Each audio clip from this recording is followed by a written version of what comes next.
Bueno, para presentar a la propia Olguita. Ella es licenciada en Física por la Pontificia Universidad Javeriana, doctora en Bioquímica y Biología Molecular por la Universidad Complutense de Madrid, magíster en Biología y, muy importante, magíster en Educación.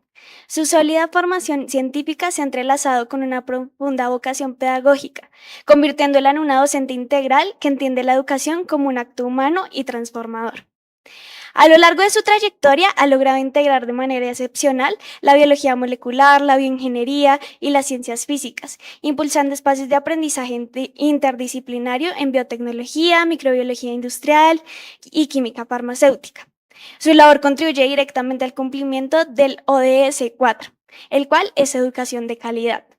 Gracias al liderazgo que ejerce en programas dedicados a la enseñanza de las ciencias naturales y la formación de profesionales en ingeniería y biociencias. Más allá de sus títulos, ella educa desde el amor, la paciencia y la convicción de que el conocimiento debe ser compartido con pasión y claridad.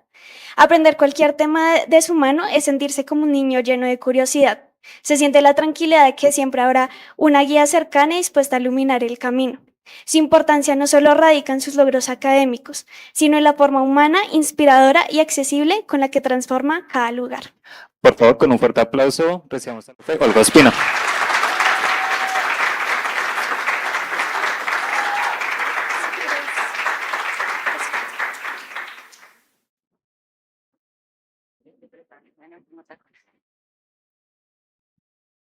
Voy a intentarlo. Muy buenas tardes para todas las personas que estamos en este lugar. Muchas gracias por esa, no sé si tan maravillosa presentación, no sé si merezco tanto amor. Pero estar aquí sola en esta conversación o en esta charla me genera un sinsabor. Por eso, si ustedes me lo permiten, aunque estrictamente no voy a seguir el protocolo de la charla y de lo que hemos hecho en el simposio, me voy a permitir invitar a una persona maravillosa a que esté conmigo aquí al lado. Primero, fue mi estudiante, no voy a decir hace cuánto tiempo, pero además después fue mi colega profesional. Somos licenciadas en física, una Madein y otra Madein. Después, colegas profesionales, somos profesoras de física de la Universidad Javeriana. Y ha sido una persona maravillosa porque ha asumido este reto de estudiar el surfactante pulmonar en Colombia, con las uñas primero y luego con unas balanzas muy lindas que son nuestras consentidas, pero además es una persona maravillosa, es una mujer trabajadora, es incansable, puede manejar esos millones de datos que nos mostraba el profesor anterior en la charla, puede generar una idea de la nada, puede dar una palabra de aliento muy linda, y por eso quiero invitar a mi colega y a mi amiga Ángela Reaño, por favor.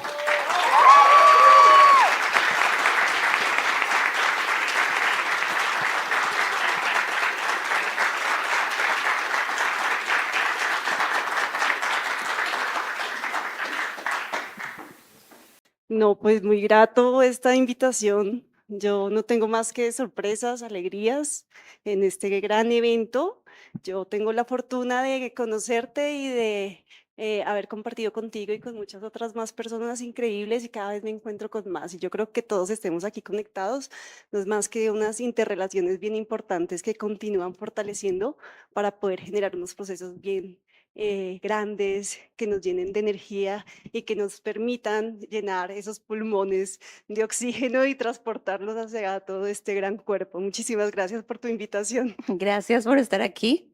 Y bueno, ustedes, sin más preámbulo, pues hemos querido hace tiempo hacer una charla a dos voces, y pues la hemos denominado Gardens of the Alveoli, porque justamente ese es el papel del surfactante pulmonar: entrar a guerrear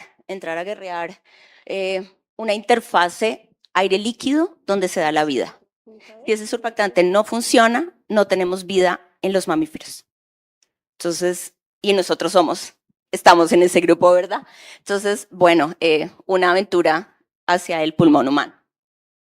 Rápidamente, pues daremos un contexto, hablaremos del sistema surfactante pulmonar, que muchos de ustedes ya conocen bien, otros pues me encantaría que tengamos un acercamiento. La tensión superficial como un observable y medible, para hablar en términos apropiados de este simposio. Elasticidad y histéresis como una nueva métrica que estamos proponiendo con la profesora Ángela. Métodos estándar y nuevas representaciones. Y posibles interacciones con los genios de la cuántica. Entonces, pues el surfactante pulmonar es un complejo, es una mezcla de lípidos y proteínas sintetizadas en los neumocitos tipo 2 que son fundamentales en el momento del nacimiento. Cuando el neonato nace, en el momento del nacimiento, él debe sacar de sus pulmones el líquido amniótico del cual recibe el oxígeno para empezar a recibirlo del aire. Ese es uno de los primeros choques. O sea, no crean que es en la adolescencia cuando nos deja el novio, no, es aquí. Este es un momento fundamental cuando nos dan la palmada y nace ese bebé y necesitamos que llore, es justamente para que el surfactante se ubique donde debe estar. Las proteínas específicas del surfactante nos hablan de las funciones, además de tensión superficial, de unas funciones de defensa inmunológica. Y cuando el neonato nace antes de tiempo por diferentes factores, pues no tiene ese surfactante pulmonar debidamente en el lugar donde debe estar. Para eso debe ser tratado con surfactante exógeno, que naturalmente viene de origen animal. Y el cerdo es uno de nuestros amigos número 1 para este efecto, el porcino, el surfactante de origen porcino. Acá tenemos dos imágenes muy dicientes. Cuando un bebé nace antes de tiempo, podemos estar hablando, si un nacimiento normal son 40 semanas, podemos estar hablando de 20, 22, 23 semanas, donde no tenemos un surfactante, debe ser instilado vía tráquea. Hablamos del síndrome de distrés respiratorio agudo, y es cuando tenemos estas salas de neonatología con nuestros bebés, que hay que actuar muy rápidamente. O cuando tenemos, por ejemplo, el síndrome de aspiración de meconio, cuando el bebé hace sus primeras deposiciones dentro del útero, pues estos son ácidos biliares y sales biliares y ácidos grasos que llegan a la interfase y no permiten que el alvéolo haga su ciclo normal. Entonces, aquí cobra, como lo decíamos, tal vez hace 2 charlas y un poquito el profesor de Cartagena y ahorita un poquito en la anterior, estamos hablando de un problema social real y un problema pues que estamos intentando aproximarnos nosotros. Entonces, Angelita, ¿qué te parece si nos cuentas qué es el surfactante pulmonar? Claro que sí, pues bueno. Fíjense que esta que tenemos aquí nosotros es ese alveolo que nos mostraba anteriormente Olguita. Tenemos varias células, tenemos los neumocitos tipo 2, tenemos los neumocitos tipo 1 y son los neumocitos tipo 2 los que generan ese proceso de formación de estas estructuras. Pero si nos damos cuenta, estas estructuras lo que salen es a una superficie acuosa. Y yo recuerdo mucho a Olguita cuando me explicó esto y ella me decía, piensa en una bomba. Piensa en una bomba que está llena de agua y la quieres inflar. Entonces, cuando nosotros tenemos una bomba, la tenemos con agua y esta llega, se adhieren, hay allí unas fuerzas que son unas fuerzas de cohesión que son muy amplias y cuando queremos soplar, pues va a ser muchísimo más difícil poder ampliar ese sistema.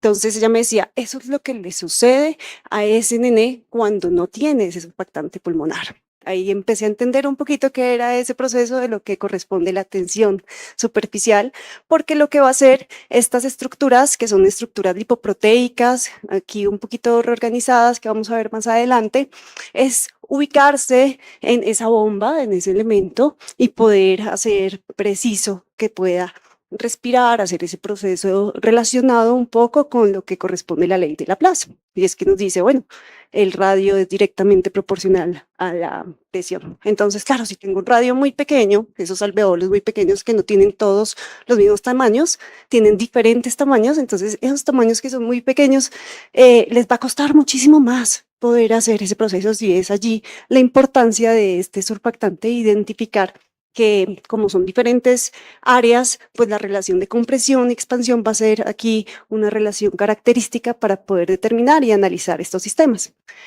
No solamente nos sirve aquí como para estos elementos, sino que es una barrera importante a nivel de sistemas patógenos, una barrera inmunológica necesaria para el neonato, e incluso no solamente hablamos de estrés respiratorio para niños, sino que también podemos hablar en el adulto. Y ahorita en estas pandemias que pasamos, en la cual había una afectación muy amplia con el COVID, pues este elemento está siendo muy importante y está siendo muy estudiado porque se ha identificado que hay unas afectaciones que permiten mejorar en pacientes que han sufrido de COVID este proceso para poder generar un movimiento perfecto de surfactante. Y pues con ello tenemos aquí otro elemento que son los transportes de medicamentos. Entonces, pues aquí lo que necesitamos son muchas manos para poder trabajar sobre esto y es como podemos, ustedes ayer en las charlas hablaban de nanopartículas y demás y cómo se llevan, pues claro, esas nanopartículas tendrían que ir recubiertas como con surfactante, de qué manera podríamos nosotros hacer otros elementos para ayudar en ese proceso y en esa proyección que es característica de surfactante.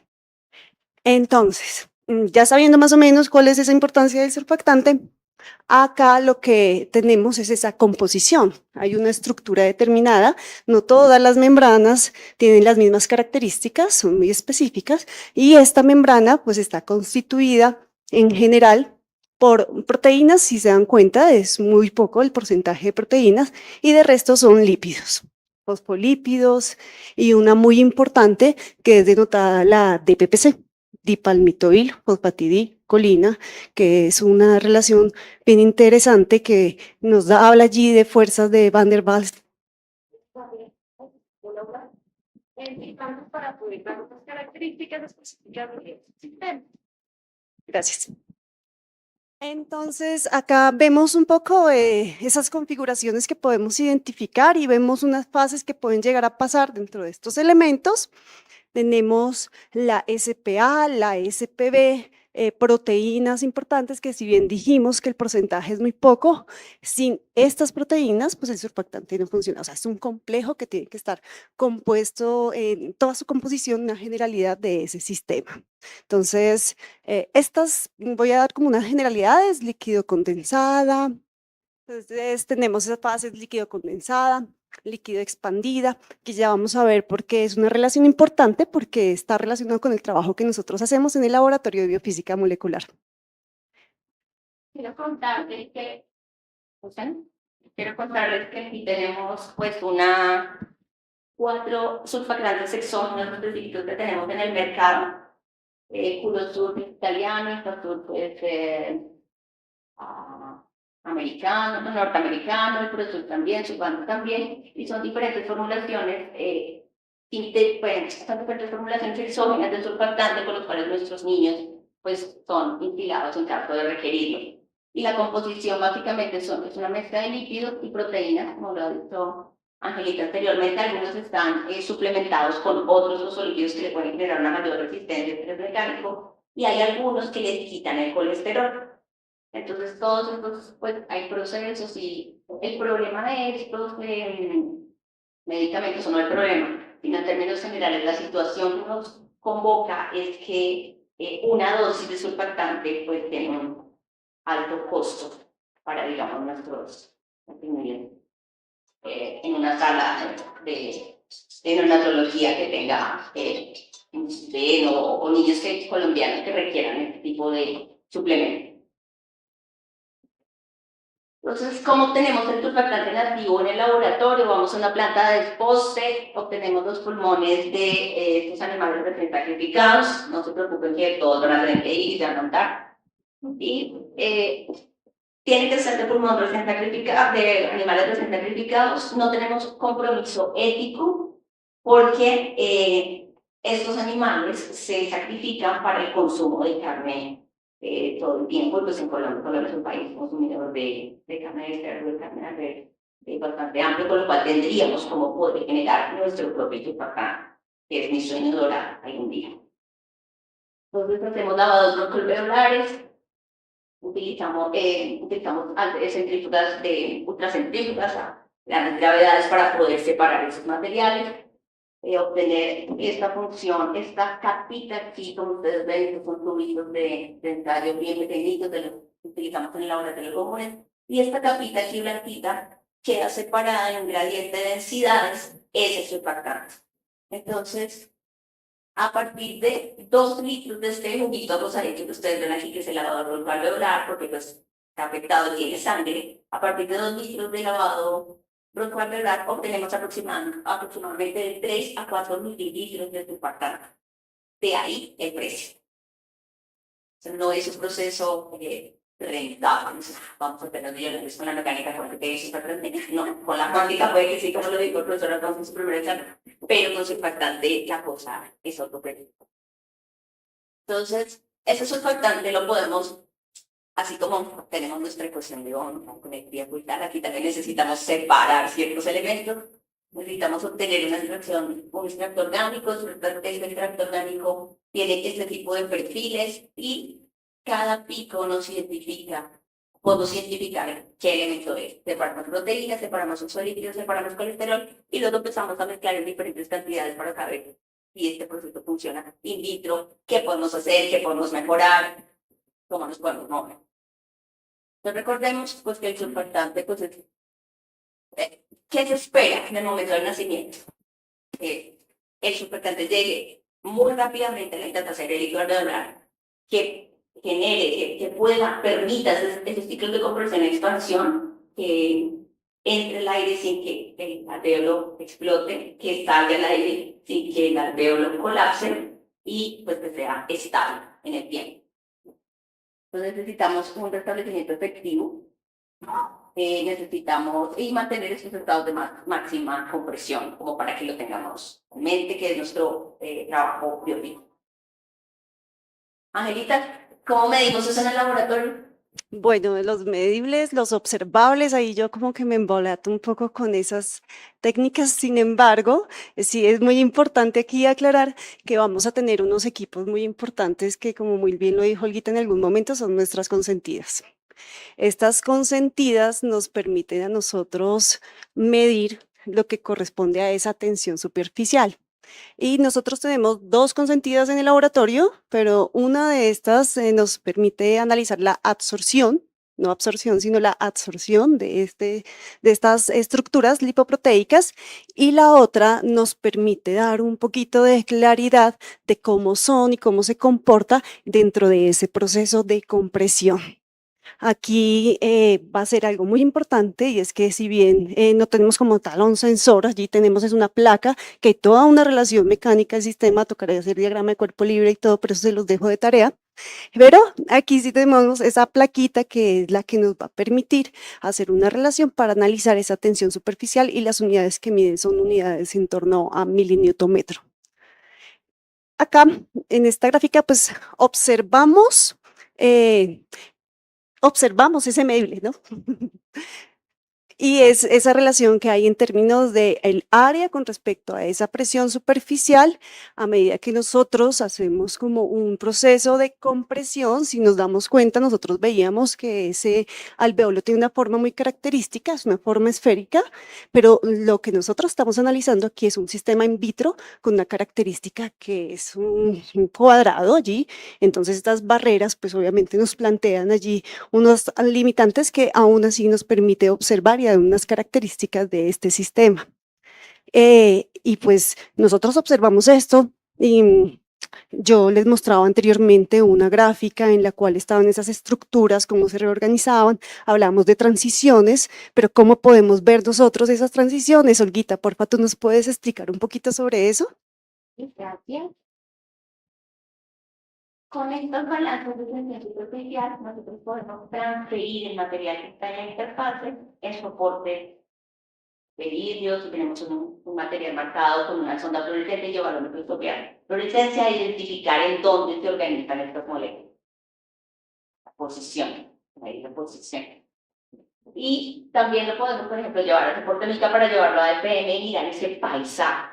Profesor, muchas gracias por esa palabra tan linda que ha generado de su charla anterior y la voy a adoptar. Y entonces ese paisaje o esa topología que nosotros vamos a tener con el AFM, por ejemplo, aquí, Acá tenemos un sistema de solo lípidos. ¿Qué pasa si al surfactante le quitamos esas proteínas, la SPB y la SPC? Vamos a poder ver este tipo de paisajes. Entonces, esas técnicas nos van a permitir aproximarnos pues, a la topología. Hacemos las transferencias a ciertas presiones que son importantes para nosotros. Acá vamos comprimiendo y la presión superficial aumenta. ¿Cuál es el objetivo? En los estados de máxima compresión, la presión superficial está casi 70, pidiendo una tensión superficial de 0 o de 2 milímetros. Entonces, hacemos una transferencia o transferencias antes de esta región de colapso, antes de esta región aquí, en donde hacemos un trabajo, pero no tengo un aumento en la presión tan fuerte, sino que tengo una reorganización estructural. Entonces, acá tenemos una mezcla de lípidos y tengo, por ejemplo, este tipo de paisajes, esos dominios. Pero ¿qué pasa si le agregamos SPB?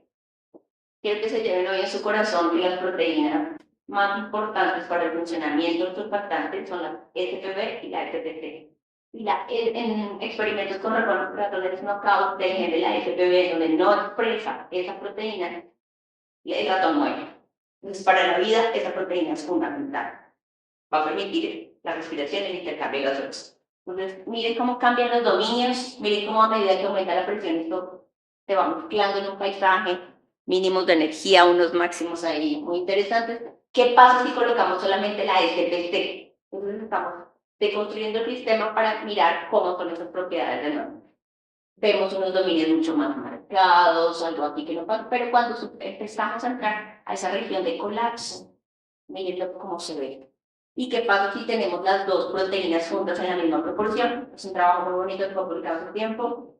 Empezamos a ver unos nanodominios y unas distribuciones específicas que nos permiten poder aproximarnos a esa configuración o a ese paisaje en una topología, en un estado, en una foto del sistema surfactante pulmonar. Claro, y digo, pues esto no es así. Ok, entonces, ¿qué hacemos en el laboratorio? Y usualmente, ¿cómo medimos esto, Angelita? Bueno, tú me haces recordar en alguna charla, en un instante, se hablaba acerca del surfactante y si bien se hacen varias preparaciones, siempre esas preparaciones son analizadas en términos de solamente presión superficial y como que sucede en términos de esa absorción y en términos de esa compresión. Pues nosotros queremos estamos planteando una métrica que vaya más allá en términos de estas relaciones, porque muchas veces pues nos dicen que estos elementos químicos muchas veces no funcionan y tienen esas características que efectivamente llega a una presión superficial adecuada, pero pues cuando se le da al nene o al niño pues simplemente no funciona. Entonces, aquí nosotros lo que vamos a ver son esos dos elementos que nosotros hemos trabajado. En la parte superior tenemos esas gráficas de absorción y nosotros hemos trabajado varios elementos variables como cuáles velocidades de compresión. Vamos a tener temperaturas, hemos trabajado con una temperatura de 25, que son las temperaturas que normalmente se manejan, y la temperatura fisiológica. Estos elementos que ustedes están viendo allí no son solamente lípidos, no son solamente proteínas, sino que es todo el conjunto completo de surfactante pulmonar. Normalmente lo que nos muestran a nosotros dentro de esas investigaciones es el análisis y el estudio de la DPPC, que tiene esa característica importante para poder llegar a esos valores en procesos de compresión de una tensión superficial muy baja. Aquí nosotros tenemos todo este sistema, tenemos toda esa membrana y toda esa complejidad de elemento. Lo que podemos observar es que a 37 grados Celsius, pues sí hay una rapidez de llegada allí y pues eso es bueno para nosotros, ¿no? Porque es nuestra temperatura, entonces quiere decir que rápidamente podemos mantener ese control de ese proceso respiratorio.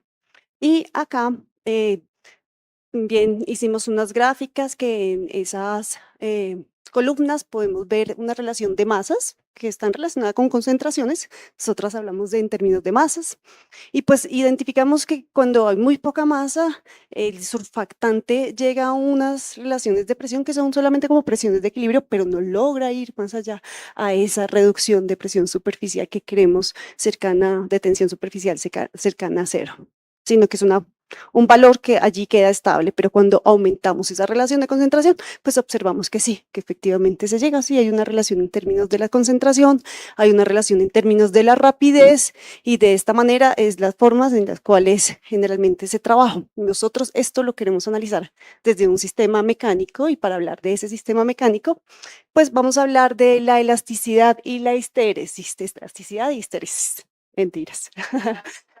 ¿Cuál es cuál? Elasticidad y histéresis, eso. Entonces, claro, pues se generan esos procesos de comprensión, pues necesitamos analizar esa característica viscoelástica de ese sistema y poder hablar del trabajo que se genera, porque requiere un costo. Respirar nos requiere allí un gasto energético importante que requerimos aclarar e identificar y pues para poder obtener esas métricas en términos de esos módulos de compresión y esa histéresis, hemos hecho un modelo y ese modelo pues nos permite a nosotros analizar las funciones. Podemos ver entonces en azul de la línea más gruesita, podemos identificar el proceso de compresión y la línea punteada ese proceso de expansión, el cual hemos modelado con un polinomio de grado 4 para poder obtener la presión, el módulo de elasticidad en un punto determinado cuando esta monocapa todavía cuando todavía es una monocapa, cuando tenemos una característica específica de monocapa. Y finalmente, pues obtener ese trabajo que nos da dentro de ese sistema, el cual si observamos acá, en este caso, pues es el de mayor concentración. Vemos esos valores de histéresis, pero identificamos que a 37 grados y pues calculamos también esa histéresis es mucho mayor. O sea, que ese trabajo que requiere a mayor temperatura, se requiere volver a reorganizar la película para volver a hacer ese proceso, requiere un costo.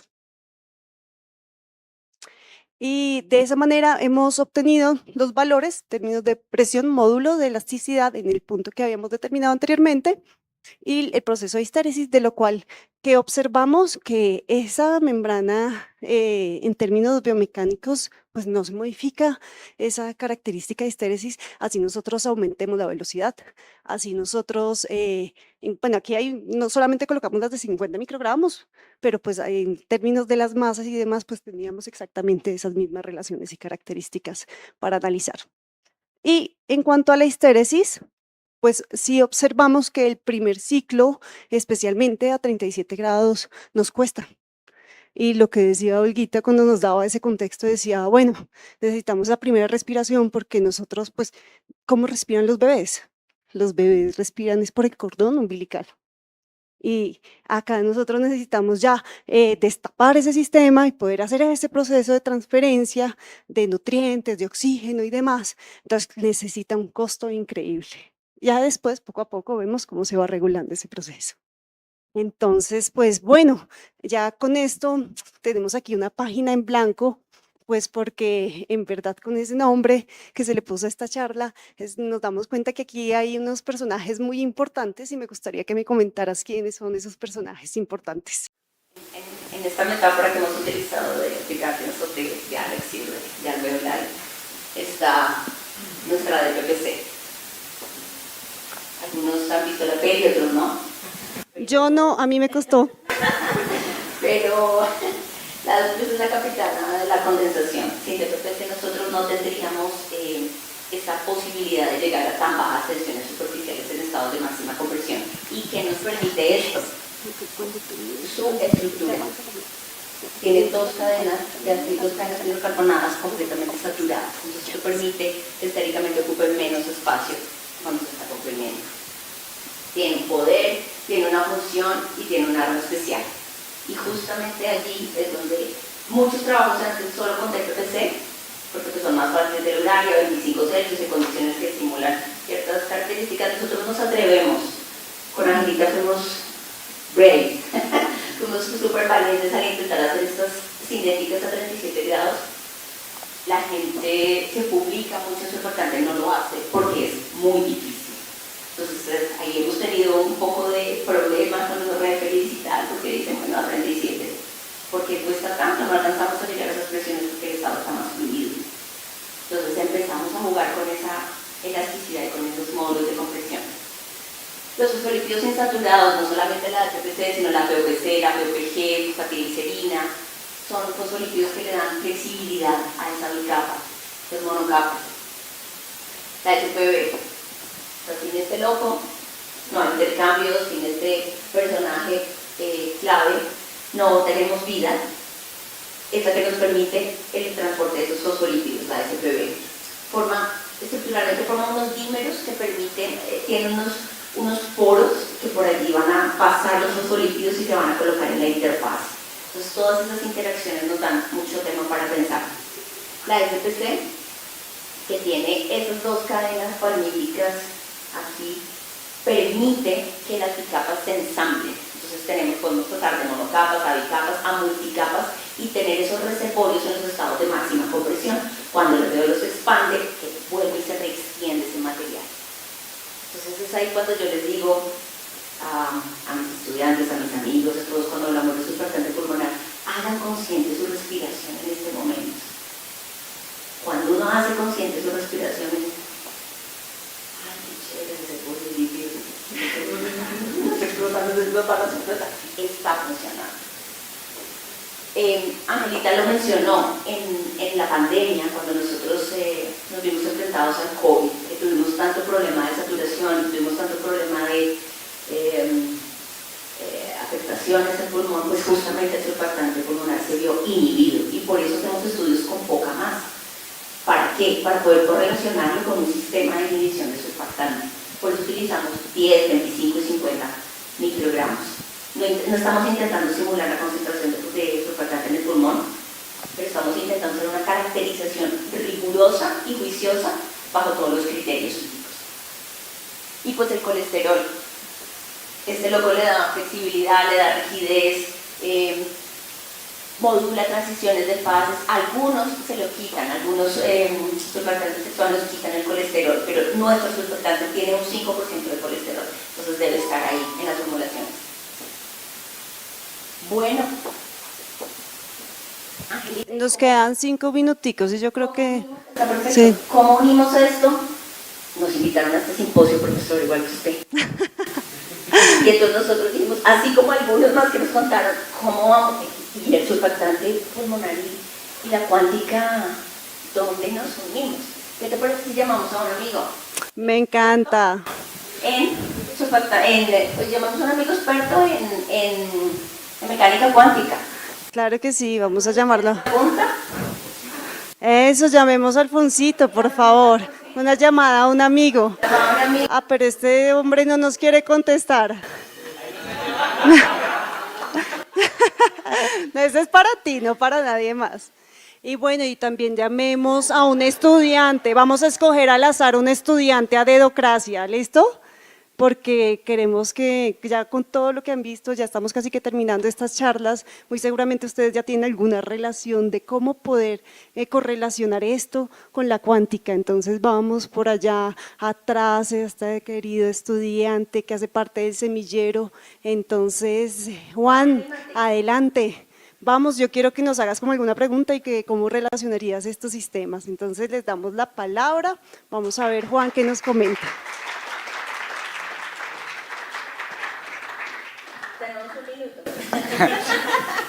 Bueno, pues primero que nada es todo un reto analizar todo un sistema biológico a través de algo tan mínimo como una molécula, pero pues se hace el intento, ¿no? Entonces, ¿qué es lo que propongo a partir de esto? Teniendo en cuenta que podemos definir la posición de cada una de estas moléculas a través de la ecuación de Schrödinger, indefinida del tiempo. ¿Por qué indefinida en el tiempo? Porque buscamos el sistema y el funcionamiento de este en un estado de equilibrio como tal. Entonces aquí entra el valor numérico del que nos hablaban ayer sobre la penúltima charla, si mal no recuerdo, que es el operador hamiltoniano.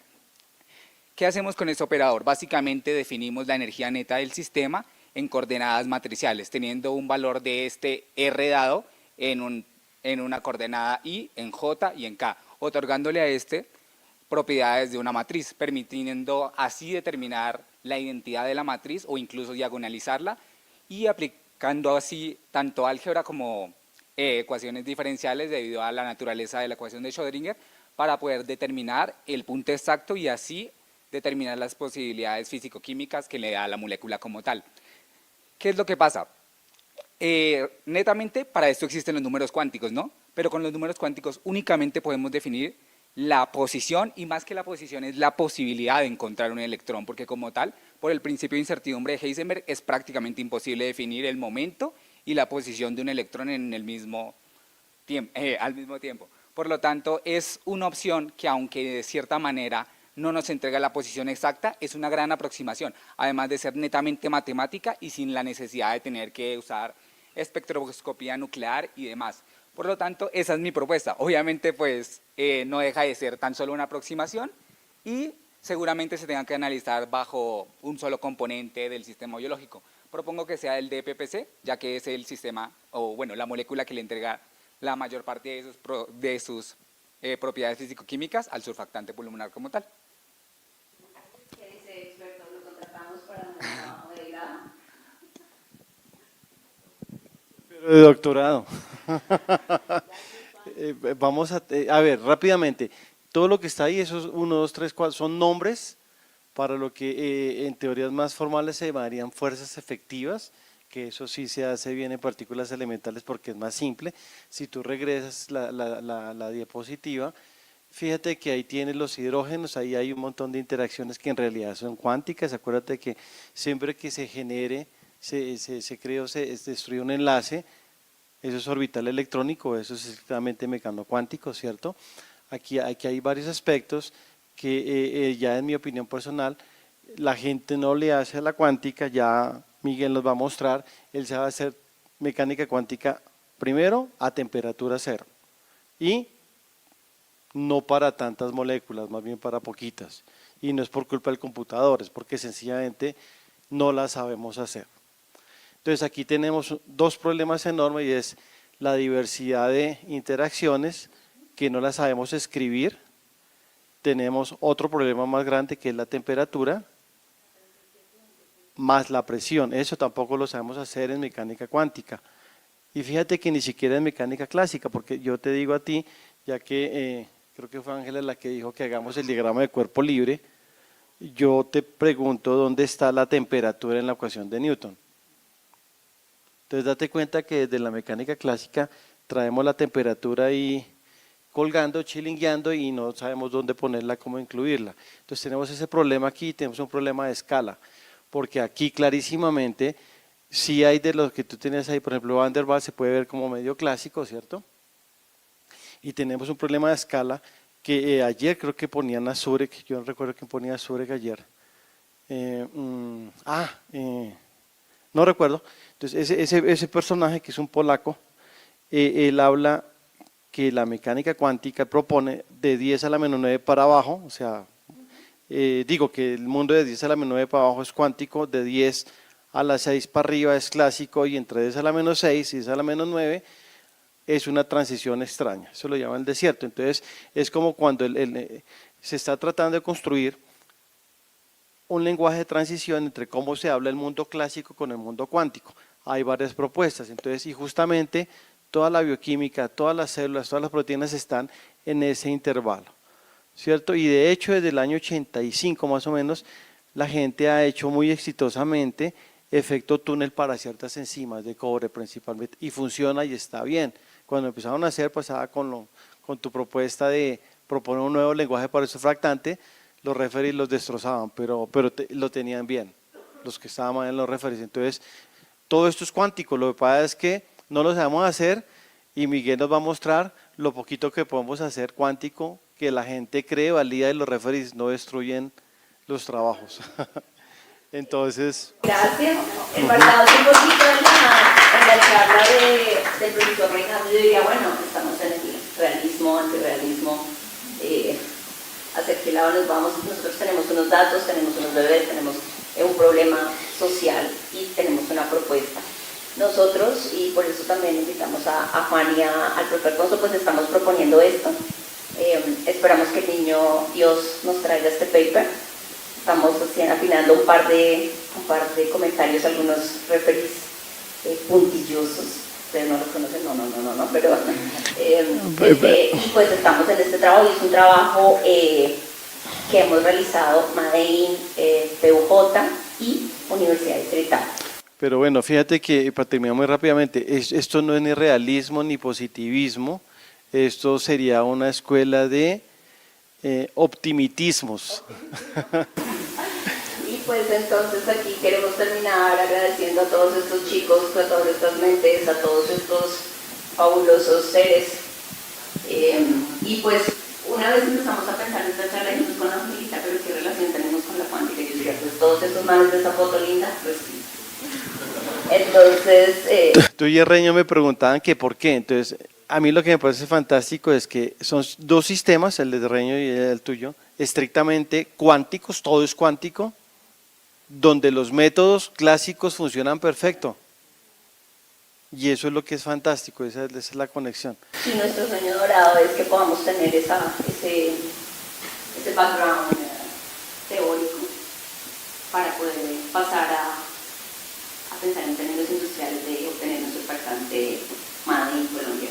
Y pues aquí solamente comentar que hay una molécula que cohesiona la Pontificia Universidad Javeriana con la Universidad Distrital y es esta molécula.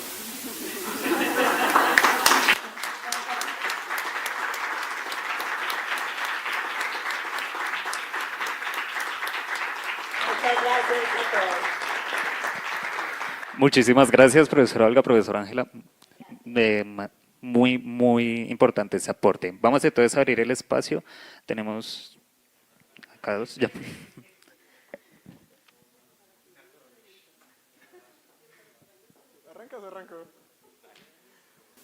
Hola, profe. Profe, yo tengo, bueno, son una pregunta va para el profe Leiva y la otra va para ustedes.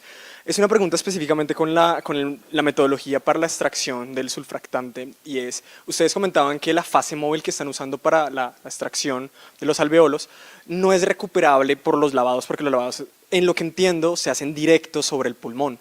¿Por qué no se hace un raspado? ¿Por qué no hacer un raspado sobre el alveolo, extraer esta película del surfactante, utilizar una columna de afinidad iónica que se quede y que el surfactante quede ligado a la columna y así recuperar la fase móvil y luego por una diferencia de pH o de pK separarlo y tener un resultado binario? Toda la fase líquida se va a llevar toda la sangre, materia, proteínas y demás, pero en la columna, por afinidad, por la cabeza que veo por el DAT, es la cabeza hidrofílica, sería la forma más fácil de pegarse. Sería una metodología para poder disminuir los costos y poder darle una vida más útil a la fase móvil y luego recuperarla por rotaevaporación. Este procedimiento, muchísimas gracias, esa pregunta es fantástica. Este procedimiento se hace cuando se quiere hacer específicamente una separación de proteínas dañando todo lo demás. Entonces, esto se llama no es un lavado convencional, sino obtención de proteínas SPB y SPC para analizar función a trozos. ¿Qué es lo que se hace? Se corta el pulmón, tal cual tú lo has dicho. No hacemos el lavado, sino que lo cortamos. Entonces, al cortarlo, después trituramos, hacemos todo ese proceso, luego lo llevamos a diferentes procesos de gradientes de densidad para obtener, ¿qué obtenemos allí? Unas proteínas. Todas las demás estructuras, esos cuerpos, pierden sentido, perdemos esa cantidad. ¿Qué se puede rescatar de ese lavado a trozos o de ese corte a trozos? Proteínas. Y cuando nosotros separamos esa proteína SPB y SPC y las analizamos in vitro, no tienen la misma efectividad de proteínas aisladas a partir del surfactante. Esto pasaba. Entonces, 80s, 90s, tal vez mi advisor, el papá de esto, que es este señor que está aquí, Jesús Perejil, hizo eso en su tesis doctoral y también logró separar estos dos métodos de separación de las proteínas, porque al final lo que queremos tener es eso. Entonces, cuando nosotros trituramos el pulmón, dañamos estas estructuras, estos complejos lipoproteicos para poder utilizarlos después en terapia funcional. Perfecto, aquí tenemos otra pregunta.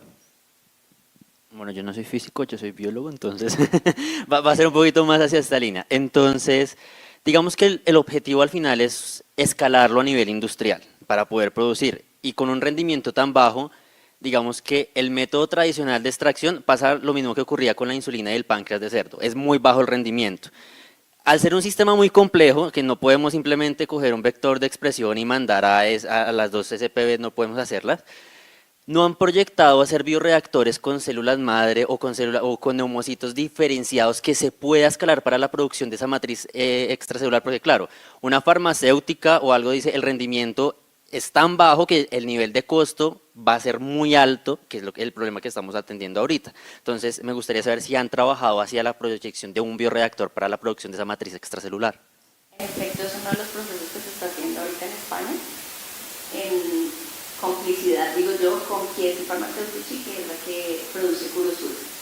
Sin embargo, el nivel de rentabilidad no alcanza al 50% de lo obtenido haciendo lavado local. Esa es la razón. Se ha utilizado vectores, se han utilizado proteínas recombinantes, también se tienen, pero no en una buena cantidad. Y hay otros estudios que son miméticos, crear miméticos de estas partes activas de las proteínas SPB y SPC. ¿Qué es lo que pasa? Que estos miméticos que son análogos entran al organismo, pero necesitamos un biólogo que sea capaz de decir cómo lo extraemos después, porque es un elemento extraño. Entonces, por un lado, cómo lo suministramos, pero por otro, cómo quitamos esa parte que ya el bebé no lo necesita, o el neonato. O sea, que todo ese tipo de, y trabajar con neumocitos tipo 2, la producción es muy baja, sí se hace, y diferencial, y hay diferentes estudios para caracterización en diferentes modelos animales. Muchas gracias. Perfecto, entonces por temas de tiempo vamos a dejar ya la ronda de preguntas y palabras acá. Nuevamente despedimos con un fuerte y caluroso aplauso. Por favor.